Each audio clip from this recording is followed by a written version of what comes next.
Okay, so we do still have some time left in order to take some questions. What I wanted to do first, though, is if I can ask a question to the group.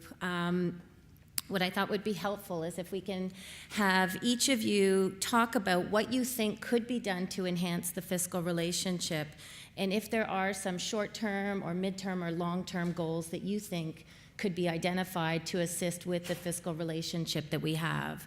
So if first we could go to you, Robert. Thank you. I think we could speak there. Oh, sure. Well, I think I've covered some of that, I believe, in the presentation, but fiscal relationships means there has to be equality. And without that, where do we go? I mean, that's the problem. Governments, federally, provincially, haven't recognized the First Nations as owners of government. And there has to be that sharing of government. And for the provinces, I mean, they rely on the Constitution, there's no question. There's different positions that various provinces take in that regard. But I think if there's going to be some future achievement, then the provinces are going to have to share. And I think that is going to be the challenge. It's going to be a huge challenge. They have got to learn to share.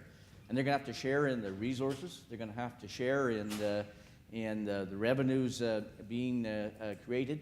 And there has to be, I think, in the future, some jurisdictional acknowledgement to the First Nations and to the Aboriginal groups. I think without that, you don't have equality.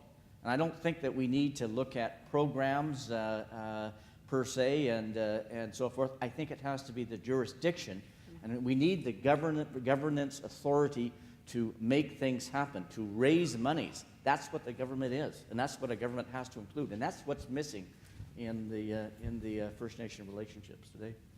Perfect. Thank you so much. Dave, if there was anything you could add about a short-term or mid-term goal to deal with the fiscal relationship, is there anything you wanted to share? Well, I think that from my perspective, I think that one, that we need a base, a constitutional foundation to advance sharing. We have to acknowledge that all of this wealth of Canada comes from traditional First Nation lands and resources. We are all rich and certainly enriched by that simple acknowledgement. That has never been the case. Two, on OSR offsets, put a moratorium in place until the gaps have been sufficiently closed. There's no need to look at First Nation deficient funding during the interim period. Impose a moratorium unless or until those gaps are closed. So those are two quick things that I think that we could or should do during the interim period. Thank you. And Jennifer, I know you spent a lot of time talking about the challenges, but do you also have some ideas for something on a short-term or mid-term goal? Well, I'd like some of the sheep you have. That's quite the impressive. I can't believe what people will pay. No, I think you guys have touched on it. I think really to add that, and for us, you know, we've been incredibly caught up in the G's and C's, as has been talked about, and how that doesn't work, and clauses in there that are so problematic. And so getting out from under that is really a priority, and longer term. I think you mentioned that too. 5 years is good, but 10 years and longer, in order to really be able to be moving ahead, I think is critical. Okay, great. So if we can open up questions from the floor. I just want to make two quick comments. One, I agree with David about suspending OSR until the gap is closed. We've had a lot of discussion about lack of focus on the gap, measuring the gap, and that would change things, I think, quite dramatically if we adopted that rule. The other thing I wanted to underscore, and I was glad that David mentioned it, this question of natural disasters and dealing with it, we should be thinking about that now in this round of discussions. I mean, we just had, I think, 100-year flood on the Ottawa River.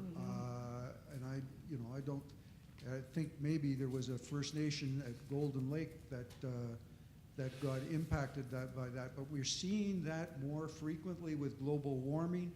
And I've worried for a long time about how adequate these emergency responses have been ever since that flood in Manitoba, where it seemed to take years and years and years to get to solutions for those First Nations. So I just wanted to support both of those ideas.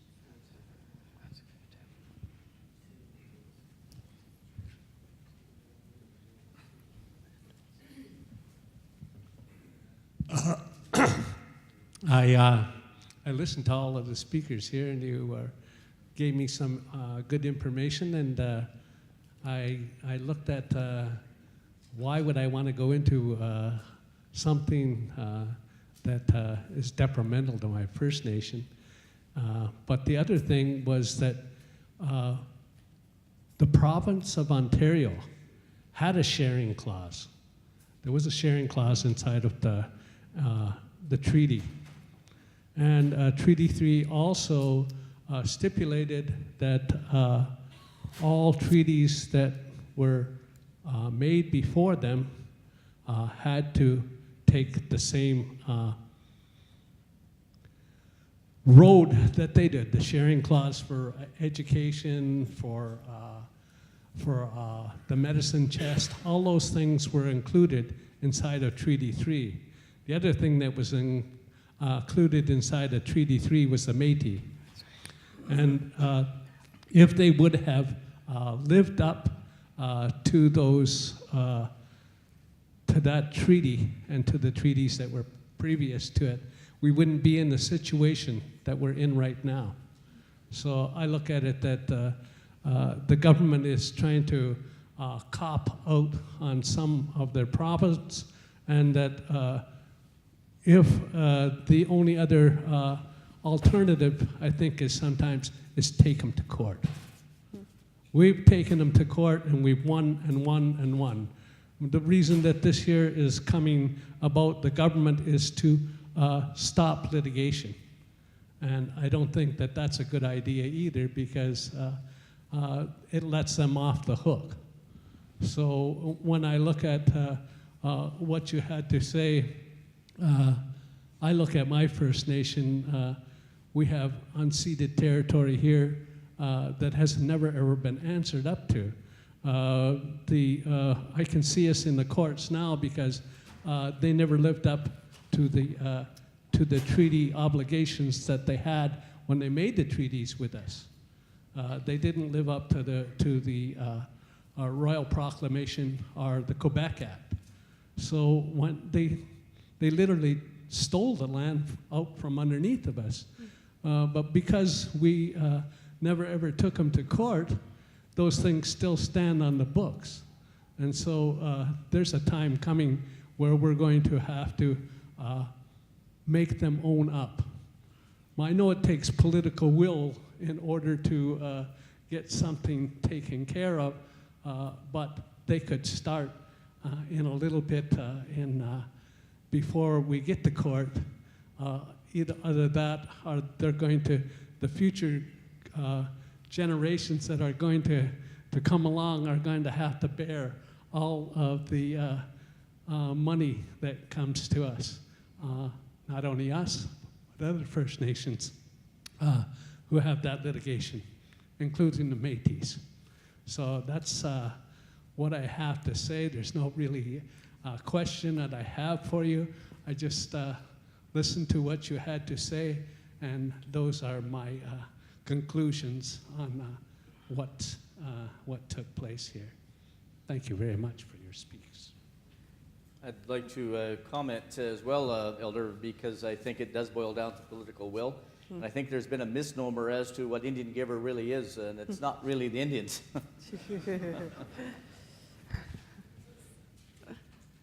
This question's actually for you, Robert. You talked about, and I've heard it a lot through these dialogues and previous dialogues, that one of the key challenges is overlapping claims, and we need to resolve them. And I'm wondering if you have any thoughts on how we can do that? Is it through co-management? Is it through resource revenue sharing?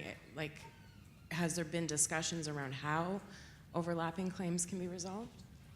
I'm glad you asked that question. I'm looking at my colleague over there, Mr. Bill Henderson. That's why he's here, to answer some questions. So, Bill, if you want to take a first shot at that, then I'll add to it if necessary. Thank you for asking that question, by the way. I think my first shot is a backhand return. Obviously, I think the question was directed at perhaps the more interesting things that are going on in BC in terms of revenue sharing and some of the treaties that have been concluded and some of the discussions. Certainly in terms of the framework agreement on First Nation land management that we've been working on for 24 years now. There's nothing that's come out of that in terms of revenue sharing outside of the boundaries of reserve land. We're starting to look at it. We're starting to open a discussion, but it would be very optimistic, I think, to say that there is anything in the horizon, particularly where some provinces have the delusion that it's their land. I don't know that I can add much more to that now, or that anybody would want to sit here and listen to it. I think as well that British Columbia, I think, shares the same concerns that you have here in Ontario. And I think it's the same concern that goes from province to province to province. And I think this is where the government simply have to pony up, to actually say, look, First Nation, we realize that you need to be able to create your own wealth. You need the tools to do that. And I think that's what has to be committed and understood. And I think that's what this relationship is about, is transferring that wealth-making capacity to the First Nations. And I think that's what has to be done here, federally and provincially. And it needs to be supported by all First Nations collectively. I just wanted to add to that, too. I know there was talk today about a term aggregation, and it was new to me. But I'm just wondering, is that also something that could potentially assist when you have overlapping claims, the exploration of those nations aggregating and working together? Well, I think the Yukon is a good example of that, right? There's 14 Yukon First Nations, and all of the resource sharing pool on lands that are not First Nation lands are shared through a collective pot. So it doesn't matter if the money came from a project on overlap territory, it goes into a collective pool. And the sharing within that collective pool is 1/3 equally, 2/3 per capita. So it's not based upon whose territory it comes from. So that is one example. And with respect to First Nation lands, we have 16,000 approximately in the Yukon. We own 100% of the sort of the resource royalties that are collected from our lands in that regard.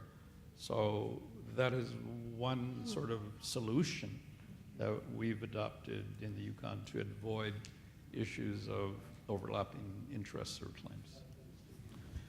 I've had the experience of dealing with my own tribal council, the Okanagan Nation Alliance, and we had a situation where lands were set aside in the Osoyoos area next to the USA border, and it was a decision by the 7-member bands north of the 49th parallel. Well, what do we do with these lands?